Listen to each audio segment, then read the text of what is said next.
Hello and welcome all of you to my YouTube channel, Mr. Expert. Today I'm going to discuss with you how to download and install Java to your Windows machine. Okay, so let's get started. Yes, before installing Java to your machine, you have to check whether Java is already installed to your Windows machine or not. For that, you have to open the command prompt and type this command, Java space hyphen version.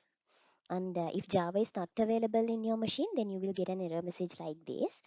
Java is not recognized as an internal or external command, operable program or batch file. That means, okay, now you can proceed with installing Java, right? Because it's not already installed in your Windows machine. Okay, for that, as the first step, what we have to do? Yes, we have to download Java for Windows 10. So you have to download the latest Java development kit installation file or the Windows 10 to have the latest features and bug fixes, right? So for that, you have to navigate to the Oracle Java downloads page and download the latest JDK, right? Next, after finishing with downloading, you have to install it. Yeah.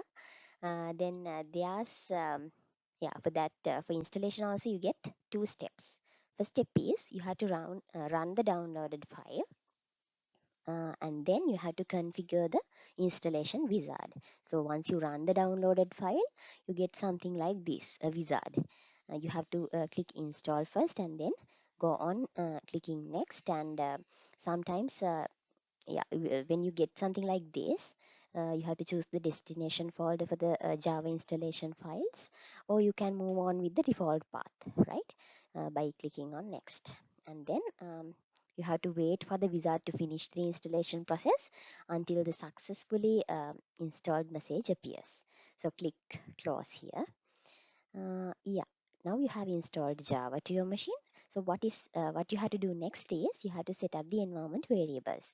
First one is you have to add Java to system variables. That means by setting up the path variable. And the step two is you have to add Java home variable. So we do that by setting up the Java home variable. I'll show you how to do that.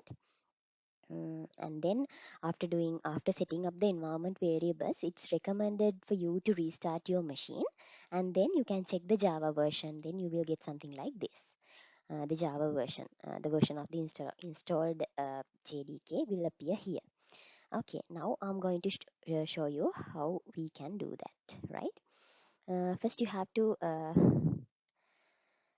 go to your browser and type download Java for Windows, right? Okay, then you will get something like this, and I'm going to this URL. And here you can see you will get three options like this: Windows Online, Windows Offline, and this one. I'm going to move forward with this one, Windows Online. You have to simply click on this, and Java will be downloaded here. Okay, I have already downloaded it, and I'll show you how to do that. Then you have to run this exe file.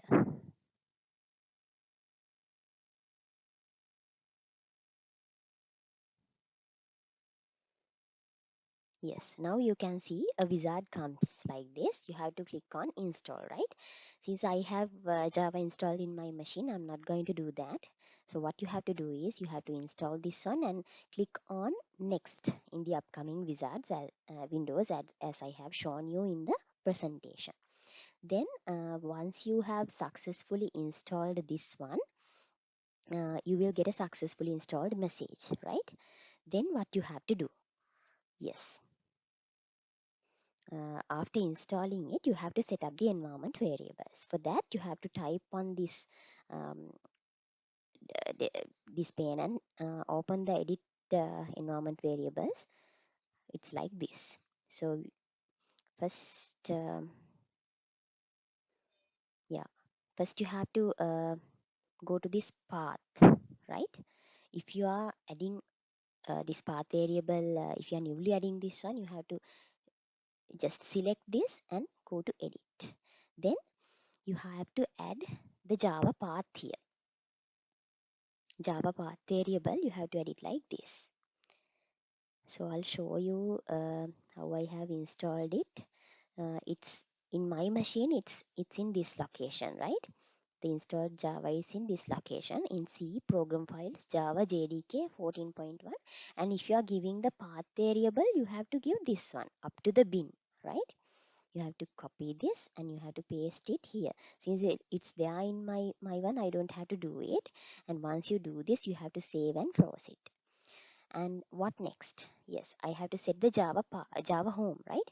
Now I have already set the path variable. Now I'm going to set the Java home. Here also, how I'm going to do this, just you can double click this or else you can edit it as well.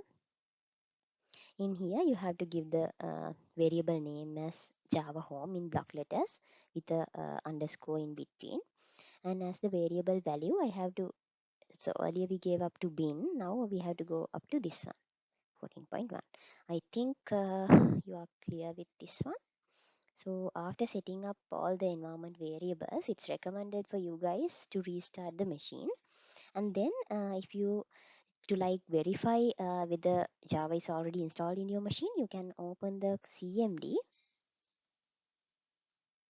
command prompt and simply type Java hyphen Java space hyphen version. Then you will get the installed Java version here, right? So that's how we are going to install Java. And there's another way you can simply write a simple program, Java program, and what you can do is you can run it. So I have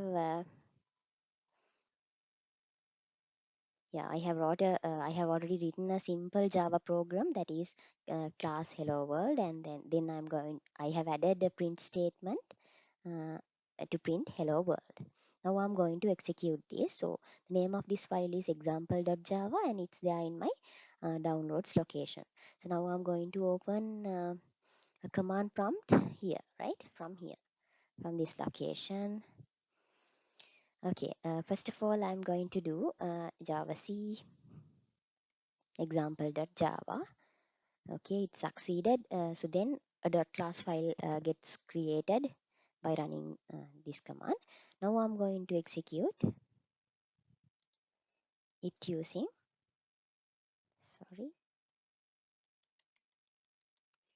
mm, using its name, hello world.class. Okay, now you can see the echo statement got executed and this hello world has got printed. If you want to again check this one, this is what I have written. A very simple Java class. So if you want to check whether Java is already installed in your machine, you can execute a simple program like this to print something. So you saw that Java is already executed in my machine. So I hope it's useful for you guys. So yeah, thank you for joining with me. If you have any questions or any suggestions for you guys, so please put a comment in the below the comment section. Yeah, thank you very much.